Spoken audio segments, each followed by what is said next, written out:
अंत्योदय गृह योजनार प्रोत्साहन राशि प्रदान नियम आंशिक बदलिछि। पूर्वरु 4 मासरे घर सारिले 20,000 टंका मिलुथिला। एणिकी 4 मास बदल 6 मासरे घर निर्माण सारिले भी 20,000 टंकार प्रोत्साहन राशि दियाजिबो।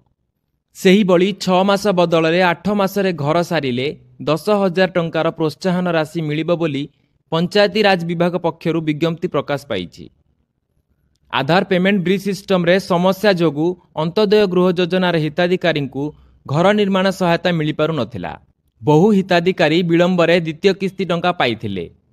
एथिपाई अनेक स्थान रे घर निर्माण अधारे अटकीथिला। सेही भली मनरेगा अधीन रे निर्माण पाई मिलुथिबा श्रम टंका पाइबारु वंचित हेबार आशंका सृष्टि होइथिला। मनरेगा रे श्रम टंका बाबदरे प्राय 25,000 टंका पाई थांते, किंतु मनरेगा टंका पाइबाकू पंचायत स्तर रे आईडी खोली नथिबारु एही टंका हराइबार आशंका थिला।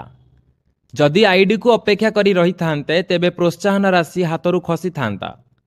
गोटिए पटे मनरेगा टंका और अपर पक्षे 4 मास भितरे प्रोत्साहन मिलिबाकू नेई विराट द्वंद्व सृष्टि होइथिला।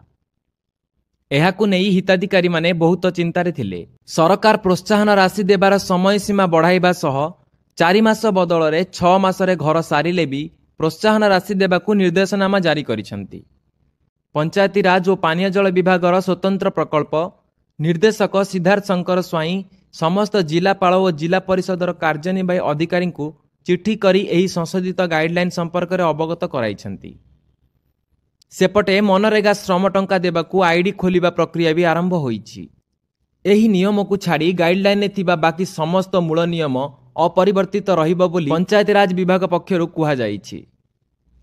एही भली खबर अपडेट पई आम सह जोड़ी होई रुहंतु। धन्यवाद।